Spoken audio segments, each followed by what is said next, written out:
saying very, very clearly, he understood it was difficult and it wasn't easy, but he wished that we had locked earlier. Do you agree with that? No, No? I think we took the right decisions at the right time.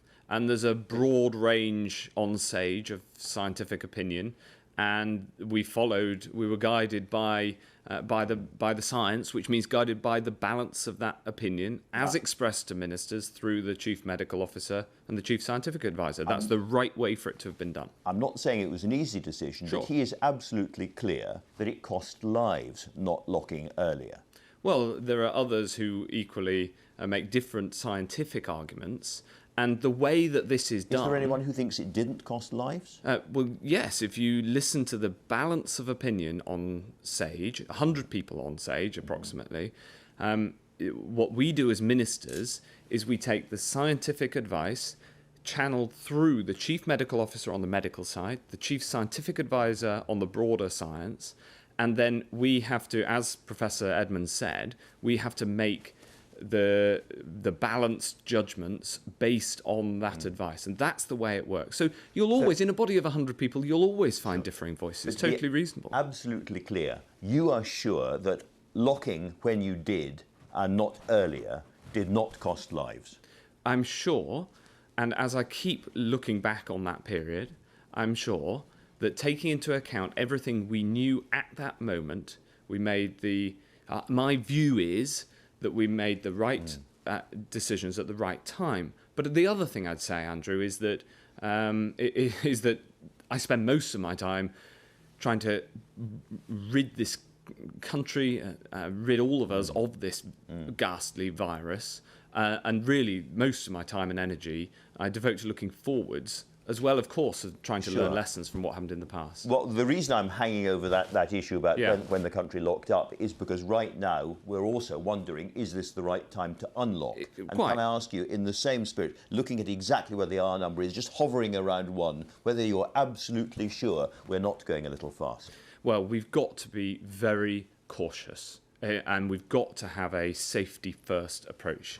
And I thought that on that, Professor Edmunds expressed it exactly as I would, which is that with the R below 1, the SAGE estimate, taking into account all of the models, not just the one that's been in the news a lot in the last 24 hours, but all 10 of them, is that the R is between 0.7 and 0.9. That means that the number of new infections continues to fall. It's around 5,000, 5,500 a day on the best estimates, but it's always hard to estimate. I was going to say, this is, in a sense, art, not science, because these are old figures you're getting. There's a time lag and so forth. To an extent, you're flying blind on all of this. And on the Cambridge figures, the R number is actually above 1 in the northwest of England. Well, it's actually science. It's not art. It is science on which we base these decisions, and science is necessarily looking at uncertainty. Now, you say it's flying blind. That's no longer true, because the Office for National Statistics survey and a separate survey by Ipsos Mori and Imperial are both surveys of actual test results in the community right now, which is different from some of the models that are essentially modelled predictions. Okay. So we know we're going ahead into a period where more shops are going to reopen, where places of worship are going to reopen, and so on. What would have to happen now for the government to put the brakes on that? Well, we don't want R to go above 1. We've been absolutely clear about that.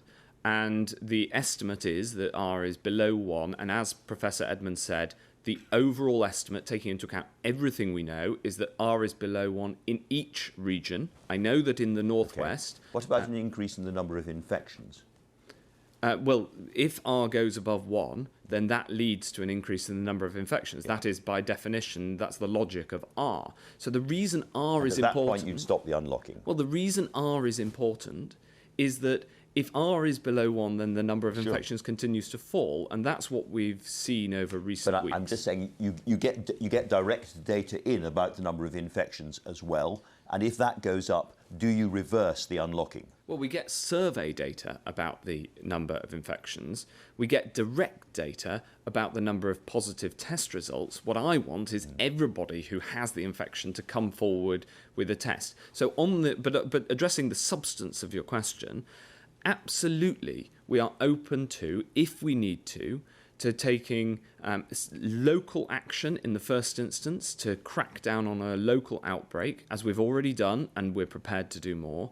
And we've always been open to having to reverse some of the measures, but we don't want to do that, and that's why we're taking a cautious approach and a safety-first approach, which means, for instance, from Monday, being able to Monday next, being able to reopen private prayer, I think, is incredibly important for many people who've been feeling a lack of that spiritual ability to pray in their place of worship. Again, that's got to be done very carefully and safely, and we're learning as a society how to be more COVID secure. But to be absolutely clear, if there's an increase in infections, the government will reimpose a national lockdown. We've always said that. We've always said if necessary.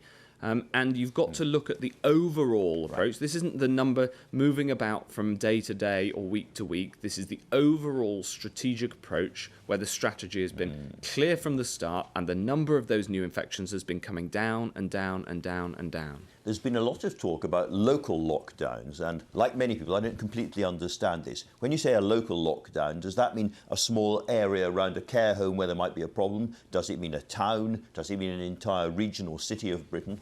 What does it mean? Well, preferably the former.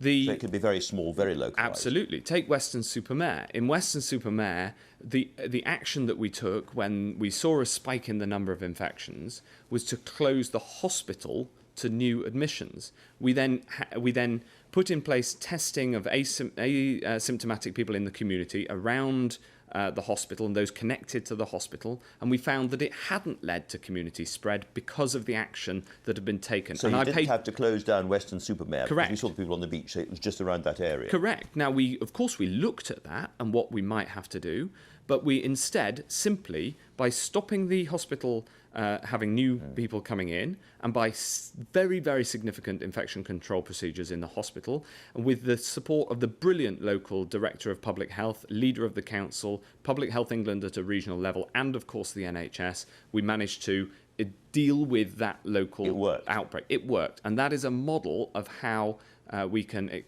do this elsewhere. So let's imagine, I won't name one, but let's imagine a big city with a lot of people living in it, and you see a spike in the R rate, you see a spike in the number of infections in that city. Is it plausible that you then actually try and cut that city off from the rest of the country, refuse to allow people to travel from wherever it is to somewhere else in the UK? Do you actually impose that kind of lockdown on part of the UK, or is that actually practically impossible? Well, we do have the legal powers to do that, but that is not our starting point. And the starting point is actually much more localised than that, to try to find a much more localised area within a part of a city. So, and remember, the virus spreads by human contact, and therefore it is, if you can get this early enough and spot it early enough, then you will get quite a localised area of the outbreak, because human contact tends to be local by its nature. And so actually the focus is to get as early as possible, as local as possible, and things like tackling an outbreak in one hospital or in one very small area is what we're really aiming at here. You mentioned track and trace just now. The system's been up and running, I think, for 10 days now. How many people have been contacted? Well, sadly, I'm not going to tell you that, and the reason is because I want to ensure that the statistics authorities are very happy with how we're collecting and publishing this data before I say anything on the record, because we want to get this absolutely right. 16,500 people have tested positive in the last period. Is that the kind of numbers that are actually going to be contacted? Because if not, if it's much lower than that, then the system is not working.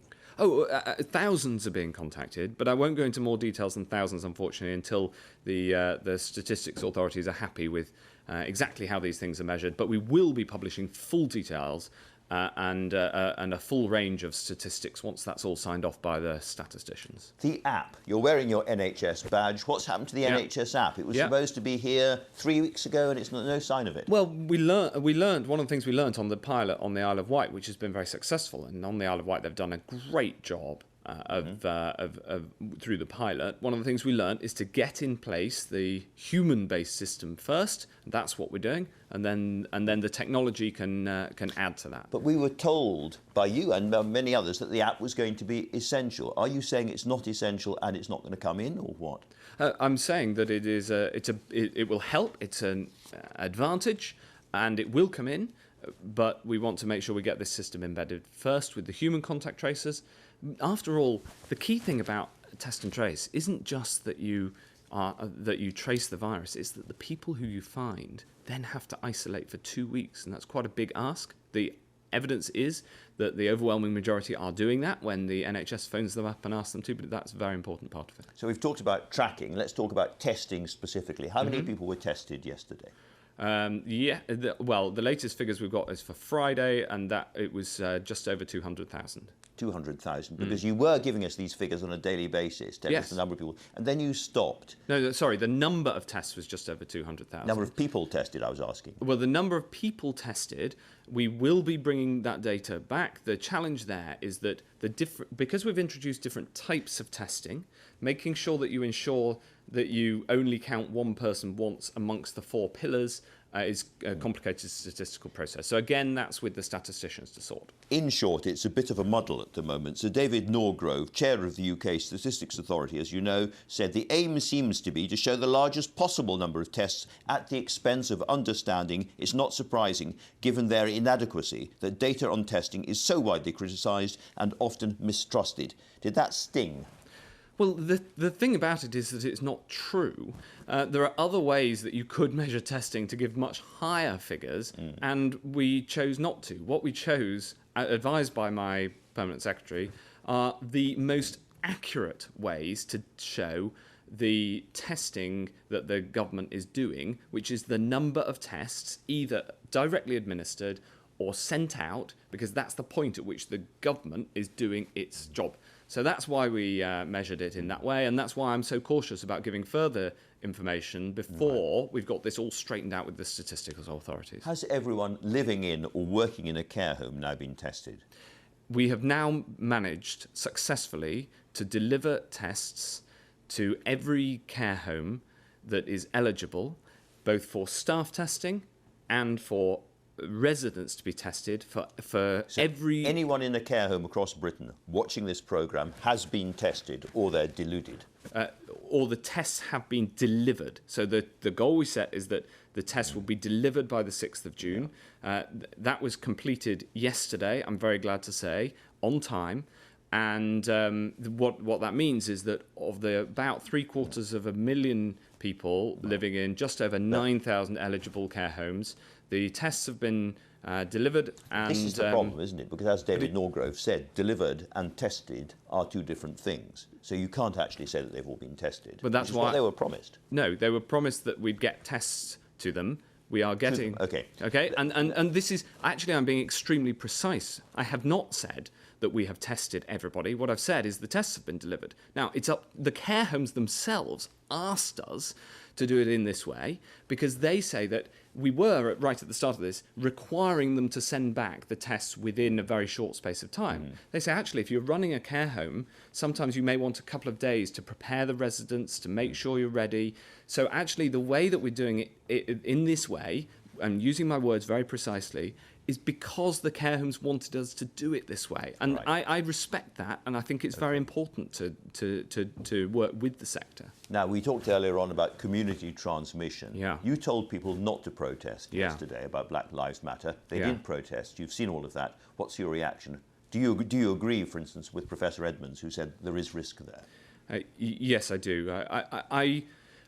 I've worked all my political life to tackle discrimination and to support diversity. And the problem is that the virus doesn't discriminate. And there's a reason that we have laws in place temporarily to say that gatherings of over 6 people should not happen. And that's because the virus spreads. And the problem, therefore, is that I really hope people make the argument, and I will support them in making that argument. I hope that they will make that case strongly. But please don't gather in groups of more than 6, because in groups of more than 6, that risks spreading the virus, and that risks lives. So it is incredibly important. Sorry, and think of it this way. Are you saying that because of those protests yesterday and the way that those people gathered, people will die? The way I'd put it is this. We think that about 1 in 1,000 people has the disease in this country. And so when you get groups of thousands gathering, of course, the likelihood is some of those people will have the disease. And we know that if you come into contact with people, that risks spreading the disease. So the Professor Edmunds was absolutely right to say it risks spread, and the risk of the spread of the disease is that it then risks lives. So I bow to nobody in my support for action to make sure there is true equality of opportunity in this country for everybody, no matter their background. Do you think the police should have been enforcing the law in that case? Well, I think the police did a fantastic job, and I'm very proud of the British police for their professionalism, their restraint in the face of the tiny amount of violence. And I would stress it was a very small amount of violence later on in the day. And I think that we can all be proud that the British police are not like the American police in this way, and I think that that's a very good thing. Thinking about diversity generally, when you look at this government, when you look at the cabinet, there's a very, very stinging, very interesting piece by Sajid Javid in the Sunday Times this morning about inequality and racism in Britain, but there are still no black faces in the cabinet, are there? Well, hold on, Andrew. There's the chance the Exchequer, the Home Secretary, are both from ethnic minority backgrounds. But not black. Well, until the latest reshuffle, Kwasi Kwarteng was sitting around the cabinet table with me. I think that this is one of the most diverse cabinets in history, and that's been a record under Boris Johnson, and I welcome that. I think that's a really good thing. And what really matters is tackling inequality of opportunity amongst all sectors of society. So Public Health England produced a report, as you know, on why BAME people are more likely to die of this disease, but there were no recommendations in that report. And a lot of MPs, mostly opposition MPs, were really, really concerned about that. Surely it's not enough to say, here's a problem. You have to have some kind of answer to it. Well, we have been taking action all the way through. We didn't wait for the report to take action. So as Health Secretary, what are you doing to better protect BAME people from this disease? Well, in the first instance, the occupations that are more frequently taken by people from black and minority ethnic backgrounds are also some of those that have the biggest risks of infection. So, for instance, cleaners, nurses, doctors. Absolutely, or in fact, all staff in hospitals. So, but the thing is to protect that whole occupation and everybody in it. Also, those who are critical on the front line in public transport, for instance, bus drivers, taxi drivers. So we're taking forward the PHE work. We have already PHE have done the analysis that shows that this is a very significant problem. And Kebby Badenoch, the Minister for Equalities, is taking it forward to ask exactly that question. Why? How much of it is down to occupation, for instance? How much of it is down to comorbidities? How much of it is down to housing? Because we know that housing quality has an impact. In a very balanced response, she also said that the report had gaps and hasn't gone far enough. There was more that I was hoping to see from this review. Well, if it had gone far enough, then I wouldn't have asked her to take the work forward with the Prime Minister, who obviously cares very deeply about getting this agenda right. Big picture, we've had 40,000 deaths and probably a lot more than that in this country. It might be 55, it might be 60,000. The Prime Minister said that he took full responsibility and the government have been doing everything they could in tackling coronavirus, and I am very proud of our record. Can I put it to you that being very proud of our record in terms of the number of deaths that we have had in this country is not right? Well, I mourn each one of those deaths. And in a way, 40,000, the number is less important than the fact that each of these is somebody who has died with their family and who will never be the same again. And we have put unprecedented amounts of action into place right across the board to deal with the crisis. and we're fully accountable for that. But you've been working very, very hard. You're putting your life and soul into this. But yeah, many other people have as well. Are you really proud? Well, I'm at my team. I'm very proud of the work my team have done. In particular, starting up a test and trace system from scratch and getting the testing system going, making sure that we flattened the curve, protecting the NHS, building those Nightingale hospitals, making sure the NHS would never. So there's enormous amounts of things that I'm very proud of. 50,000 or more dead. Well, of course, nobody wants to see a pandemic at all. Matt Hancock, thanks very much indeed for talking to us today. That's all from us. Thanks for